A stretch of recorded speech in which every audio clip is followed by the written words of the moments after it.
have to desegregate data. Because otherwise you're going to look at your model minority myth, which is a myth. Asian Americans are not the same. Model minority looks at, well, all Asians are good in math. I'm good in math, but that doesn't mean everybody is good in math. Okay, it's a myth. And this myth does not, and this concept does not apply, especially to newest immigrants. And who are they? So we're going to focus on our Southeast Asians in Minnesota as one of the really large group of Asians here in Minnesota are Southeast Asians. More than 50% of the Asian population are from Southeast Asia. Second largest population in the nation among, the largest being California. And if you want specific populations in different states, I have that. Laotians are third. Burmese are fifth. And of the Burmese, the Karen, which is a minority group, in Minnesota, it's estimated they are the largest group outside of Southeast Asia. This is the Karen. Sixth largest are Cambodians, or Khmer people, and Vietnamese are 16th. So again, a very important group, and again, you have to desegregate the data. And that's what we did in the census report, was desegregate data. So when you talk about Asians, always think desegregation. And go back, and why are they here? The U.S. was involved in the Vietnam War. That's why they're here. As I was growing up, the U.S. bombed Laos. 2.7 million tons of munition were dropped on Laos alone. And this was more than what was dropped in World War II in Germany and Japan. So think of that. Why are they here? They wouldn't be here unless they were refugees. So they came as refugees. And why Minnesota? The council sees that they're coming because of the economy. It's strong. Good quality of life. You're all wonderful people. Are you all Minnesotans? Any non-Minnesotans? All right. Educational opportunities. You have teachers who do care and do fight for students of color, and you've got good programs. And a history of immigration resettlement. So the word out in Cambodia maybe is Minnesota's kind of a good place. We've got family here, we want to come here. So I picked out a few snapshots from the census report. Foreign-born in Asians in Minnesota, the largest of any racial group. 85% of the Asian immigrants are working age. Looking at U.S. citizenship, again, pretty high in terms of not being citizens. Education, now again, desegregating the data, you're going to look at the gap that exists between majority community and the Hmong, Cambodian, Laotian, Vietnamese, the lowest amongst Asians in Minnesota. No health insurance. Again, desegregating the data. Unemployment. You've got Hmong, Lao, and Cambodian, a very high rate of unemployment compared to the state average, lower median household incomes, and then look at poverty. 1 in 3 live below the poverty line for Hmong and Lao families in Minnesota. So again, if you put all Asians together, that's not going to be the right figure. But if you desegregate, you're looking at our newest immigrants really hurting. So I thought I would do a slide just on St. Cloud. We've got 3.7% Asians alone, but if you put in mixed races, you've got a pretty interesting number there. That's just for information. And then looking at Vietnamese and Laotian also in St. Cloud being a high number, especially in the schools. Those of you who teach, you're going to see more Vietnamese and Laotian students.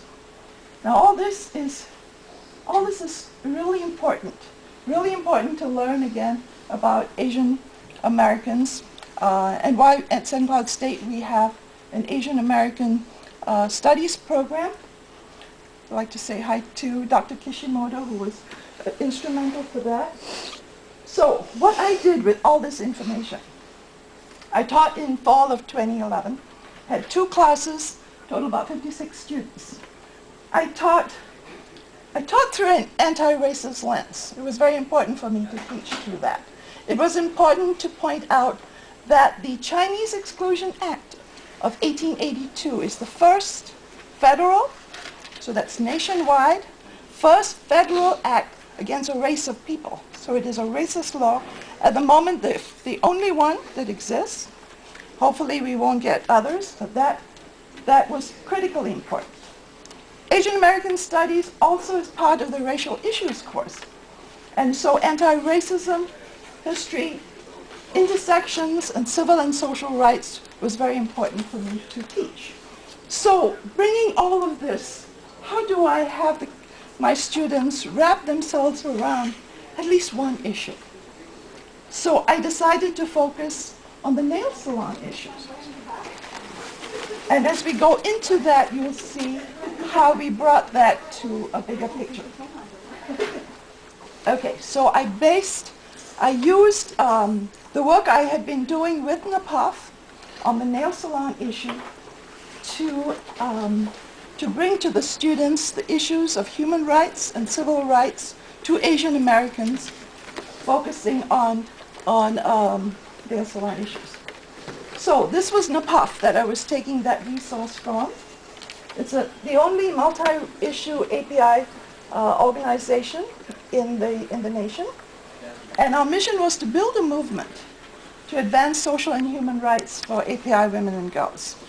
I have some flyers on that gives you a little bit more information. We've done a lot of team leadership work, but that's a subject of another presentation. Okay, so we focus on the social justice, human rights issue of Asian American nail salon workers. Our students presented 2 educational panels based on this work and held discussions on campus. So that's service learning. What you learned in the class, bringing it to the campus community and the larger community. And they did, they called it Toxic Beauty and Death by Manicure. And I have at least one former student here, Islam. All right. Yeah. Which one was yours? Toxic Beauty. Toxic Beauty. Okay. I was so proud of them, so proud of you, that they were able to do this. It attracted about 150 students, professors, administrators. There was a SCSU administrator who was the mother of one of my students, community members.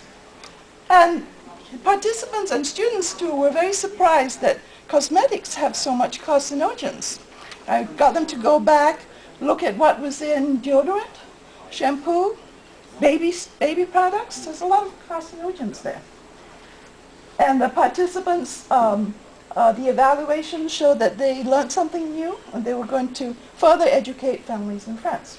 The students also gathered more than 300 signatures that we sent a petition to Senator Michelle Bachmann. She's the senator of our district, to support the Safe Cosmetic Act of 2011, and we'll talk about that in a moment. The reply was non-committal. The letter that came back said, we'll keep it in mind. I have the letter if you want to see it. Okay, so this is I think it's the Death by Manicure one, PowerPoint group that put that together. So again, within nail polish, we focused down to 3 chemicals that were obvious, known carcinogens: formaldehyde, toluene, and dibutyl phthalate.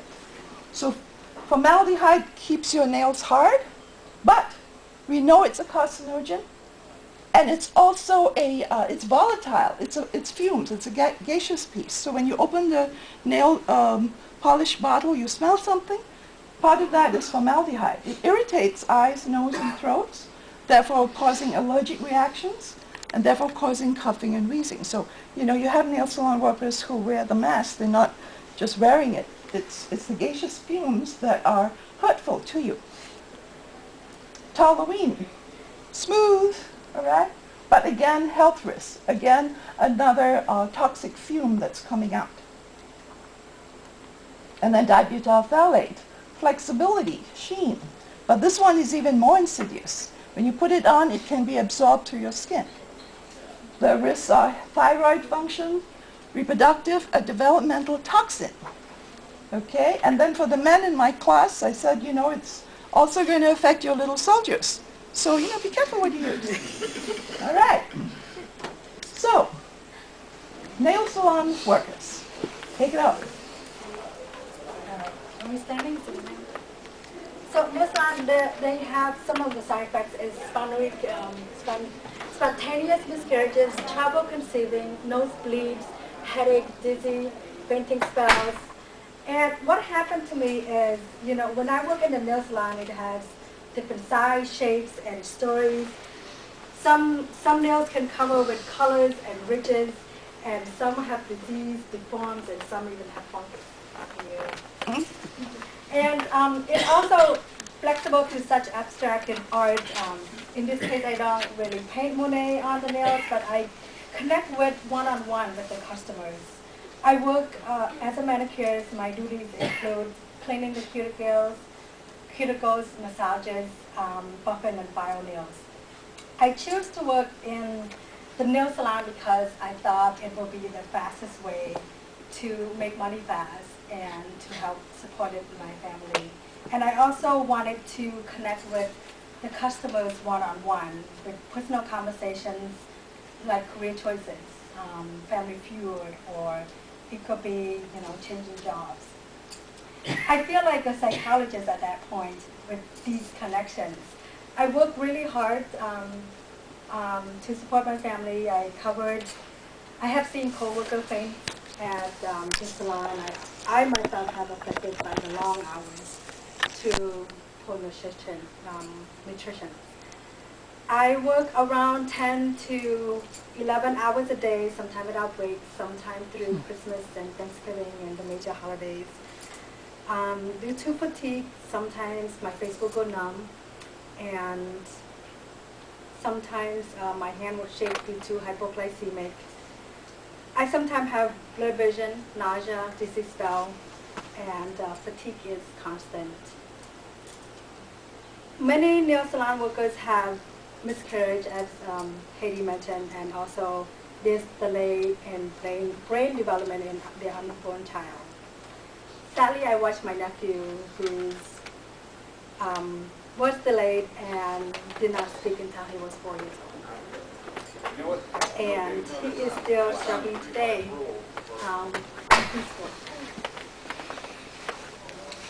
I see many children are exposed to these chemicals as well. They are playing, you know, waiting for their mom to get up, and sadly the chemical that where they're exposed to is really toxic to their little bodies. In my 7 years of being a manicurist, I have worked in 10 different salons and spas.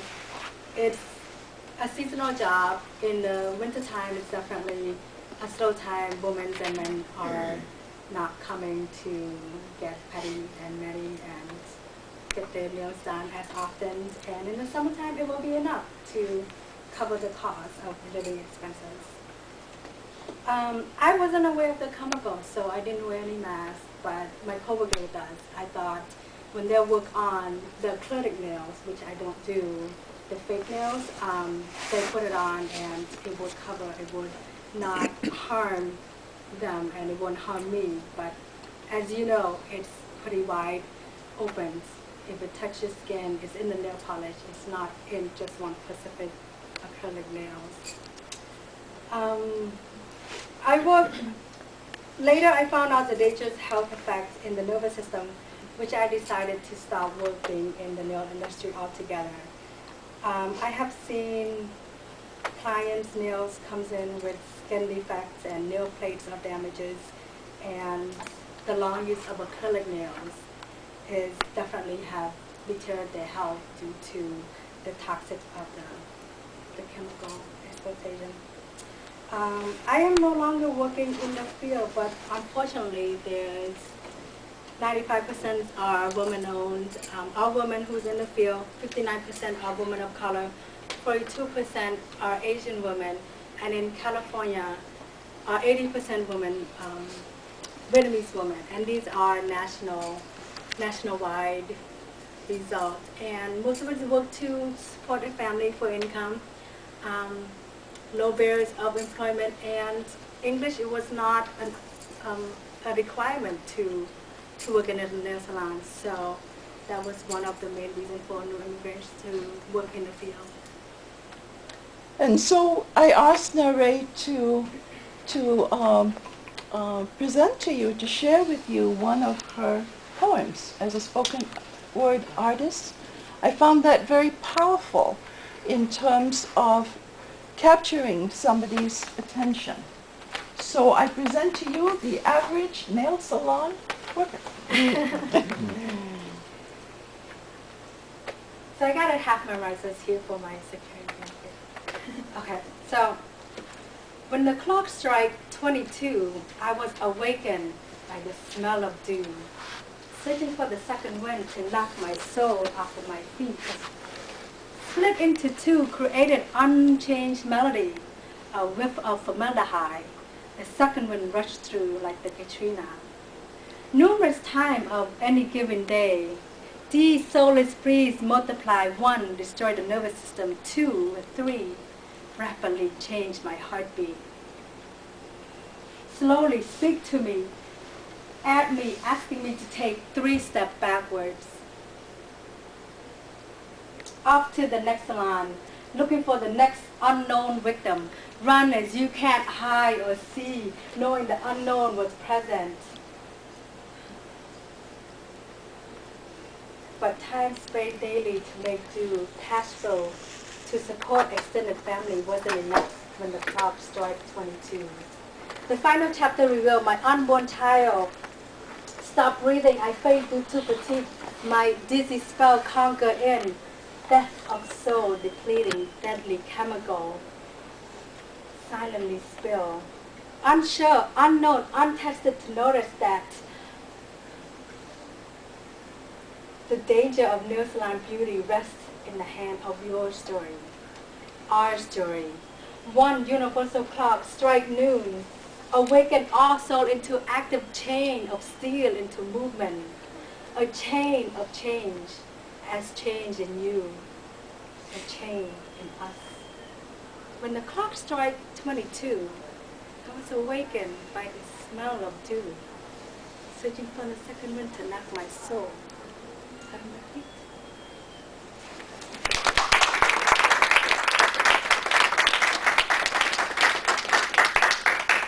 So the average nail salon are around 38 years old, have worked in the nail industry for about 9 years, 40 to 60 hours a week, maybe more.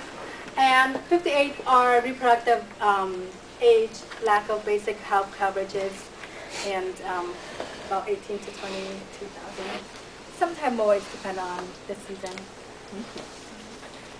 And what was important is that it is an immigrant rights issue and also intersected with reproductive justice issues, economic justice issues, environmental justice issues. Pretty obvious from what we've presented so far. And partnerships. NAPAWF, CAPM can't work alone. We need those partnerships. Here are some of them. We are co-leader in the Healthy Nail and Beauty Salon Alliance. We work with FDA. And we also work with OSHA, Occupational Safety and Health Administration. And today we are very fortunate to have Minnesota OSHA with us. Mr. Ron Anderson, if you can join us at the panel there. And in a little moment he'll explain a little bit more about OSHA. But we got into a real partnership there for the Brazilian blowout. And this was products that was put into the hair, and you hair dried it, and it became straight.